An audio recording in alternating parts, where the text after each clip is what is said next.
how do you check sway bar links?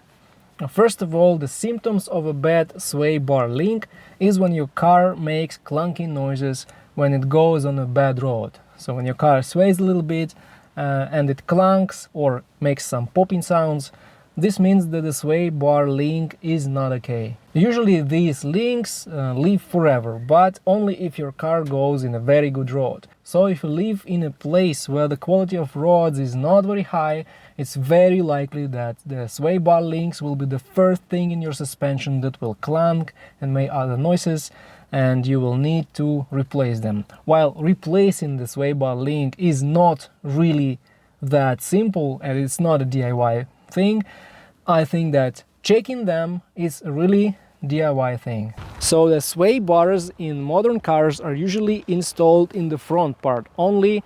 In the back parts there are sway bars, but in sport cars and in very expensive luxurious cars. In simple average vehicles you will not find sway bars in the back part of your suspension. So to check the sway bar link in the front suspension you will need a glove, and you will need a person who will help you sway the car while you are holding this suspension. Now, where is this sway bar link located? To find it you will need to turn your wheel like this and then find the link that has two joints and joins the sway bar there, and here you have the upper joint. You can easily reach it when you turn the wheel. So take your glove and hold onto the joint that you found.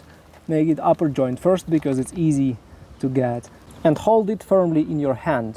Then you should ask another person to sway the car a little bit, just like that.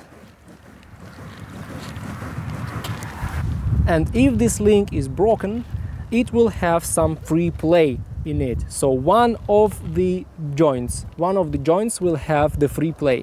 If you feel this free play in your hand, it's 100% this link has to be replaced. Now when you're buying the sway bar links for your car, better buy OEM parts because they live longer. If you buy cheaper parts, aftermarket parts, you may really use them 3 or 4 months and then you will pay for replacement again. The labor is not so cheap, so it's better to buy OEM or at least something like OEM quality sway bar links for your car.